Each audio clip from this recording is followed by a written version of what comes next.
Se você tem dificuldades em ler a Bíblia e sente que não conseguiu compreender aquilo que acabou de ser lido, neste vídeo eu vou te dar 5 dicas que vão te ajudar a romper esses bloqueios de entendimento e vão destravar a sua leitura para que ela flua de forma mais produtiva. Fique comigo até o final.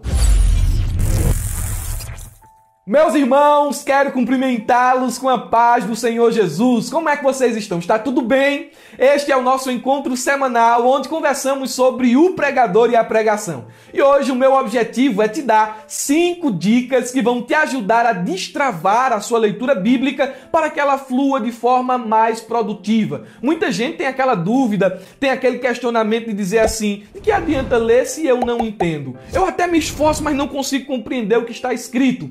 Esse tipo de sentimento é normal. É comum ao leitor da palavra de Deus encontrar algumas dificuldades de compreensão pelo caminho. E essas dificuldades acontecem por alguns fatores. E eles são o fator geográfico, o fator histórico-cultural, o fator linguístico, o fator temporal. Mas essas dicas vão te ajudar a romper esses bloqueios de entendimento. Então fique muito atento às dicas, elas são simples, mas funcionam. A primeira dica é que você precisa optar por qualidade ao invés de quantidade. Tem pessoas que quando começam a ler a Bíblia, querem lê-la muito rapidamente. Eu quero terminar minha leitura bíblica em 1 mês, em 2 meses, em 3 meses. E assim leem 12, 13, 20 capítulos da Bíblia por dia, mas absorvem pouco daquilo que leu.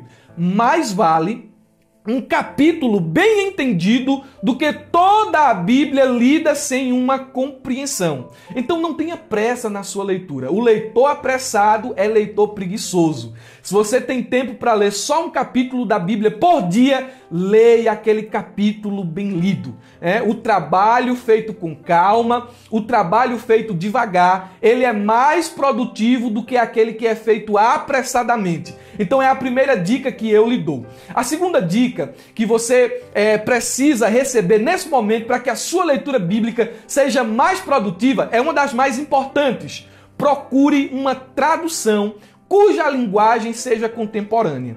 Não é que a mensagem da Bíblia vai estar atualizada, mas o português, a linguagem, ela vai ser mais uma linguagem usual do nosso dia a dia. Nós temos boas traduções como a Almeida Revista Corrigida, que são traduções eruditas, de uma linguagem mais clássica. E quando nós lemos a palavra de Deus nessa linguagem, encontramos algumas dificuldades. O português ali já é arcaico. Algumas palavras surgem que dificultam a nossa compreensão. Imagine você lendo a Bíblia e de repente você chega numa passagem que diz assim: pavoice. Mas o que é isso aqui? Torpeza. O que é torpeza? Chocarrice. O que é chocarrice? O português, ele é uma língua viva, né? Não é uma língua morta. Então, como língua viva, o português ele vai se movimentando e algumas palavras vão caindo em desuso. Por exemplo, algumas traduções clássicas traduzem o termo amor, lá em 1 Coríntios capítulo 13, como caridade. Então, na antiguidade, quem lia caridade entendia que era amor. Agora, você imagina você chegando para sua esposa, para sua namorada e dizendo assim: eu sinto uma caridade tão grande por você, ela vai lhe olhar meio tortuoso.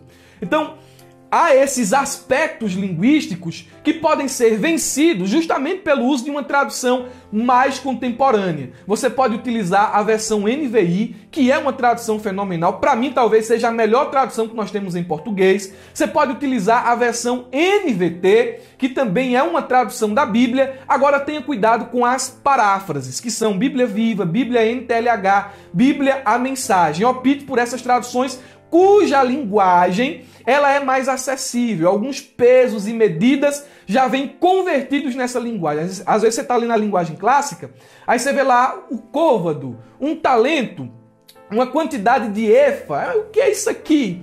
Mas numa linguagem, numa versão NVI, numa versão NVT, esses pesos e medidas eles já vêm convertidos, facilitando assim a sua leitura. Você vai ver que vai melhorar bastante a sua leitura devocional quando você utilizar uma linguagem da Bíblia, uma tradução mais contemporânea. A terceira dica que eu quero lhe dar é que você precisa ser amigo de um bom dicionário. Você pode usar os dicionários etimológicos, os dicionários da língua portuguesa, bem como os dicionários teológicos. Eu tenho esse aqui que eu uso bastante, há outros também muito muito bons.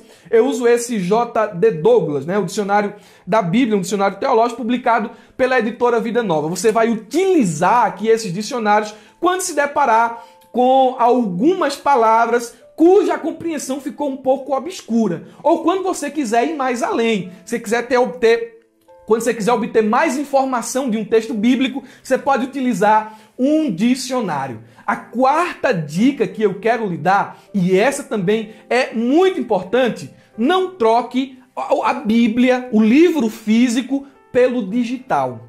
Tem muita gente que faz isso. Não estou dizendo aqui que você tem que desprezar a Bíblia digital, porque eu utilizo a Word, a eSword, o MySword, utilizo essas Bíblias, utilizo a Bíblia no aplicativo do celular, mas a leitura do livro físico não pode ser trocada pela leitura do livro digital. Quando você pegar seu livro físico, que você estiver lendo sua Bíblia, o que é que você vai fazer? A gente está seguindo aqui a primeira dica, né? Qualidade ao invés de quantidade. Então, quando você estiver lendo, leia com paciência. Você está com sua Bíblia ali em sua mão, marque os textos, use a regra das marcações das 3 cores. Eu faço isso quando estou lendo minha Bíblia, um azul, ou o amarelo, né? Ou o vermelho. Você vai marcando ali as margens que ficam ao lado de sua Bíblia, ali as margens em branco, aquele espacinho em branco. Vá fazendo anotação, vá colocando pergunta, quem, por quê, por que é que o autor registrou isso aqui, não entendi essa palavra, não entendi o que isso significa.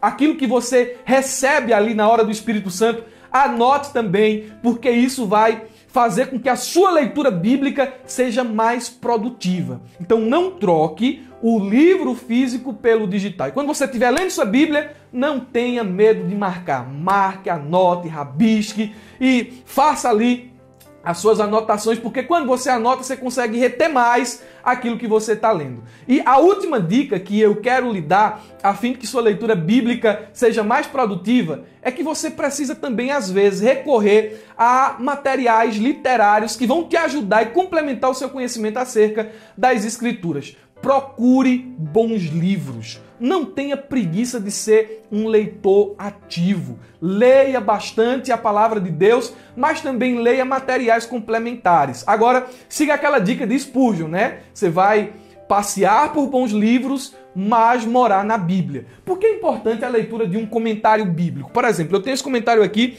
do Grant Osborne sobre o livro de Apocalipse. São mais de 1000 páginas só sobre o livro de Apocalipse. Quando eu recorro a esse tipo de material, eu estou buscando a experiência de um cristão mais maduro, de uma pessoa mais estudada, de uma pessoa mais entendida, para me auxiliar na compreensão de um texto da Bíblia que eu não conseguia entender, ou que eu quero me aprofundar. Então, quando você lê um livro que comenta a palavra de Deus, um comentário bíblico, você está se apropriando do conhecimento de uma outra pessoa que se dedicou exclusivamente ao estudo da palavra de Deus, como é o caso do Osborne. Esse daqui também é um material sensacional do Carson, o comentário do Evangelho de João. E assim a gente vai seguindo na nossa leitura bíblica. Me diz aí se você, depois dessas dicas, ainda continuou com dificuldades. Se você ainda tem alguma dificuldade aí, coloca nos comentários, interage conosco. Se você já é um leitor assíduo da palavra de Deus, mais habilidoso, compartilha conosco também aí algumas dicas. E se você quiser saber mais sobre esse assunto de forma mais profunda, se aprofundar no estudo da palavra de Deus, lhe faço a indicação do curso O Pregador e a Pregação. Lá a gente vai estudar hermenêutica, exegese, homilética, bibliologia, oratória e assuntos correlatos. Esse é o nosso vídeo de hoje. Te espero na próxima semana em nome de Jesus. Não se esqueça, abra a jaula.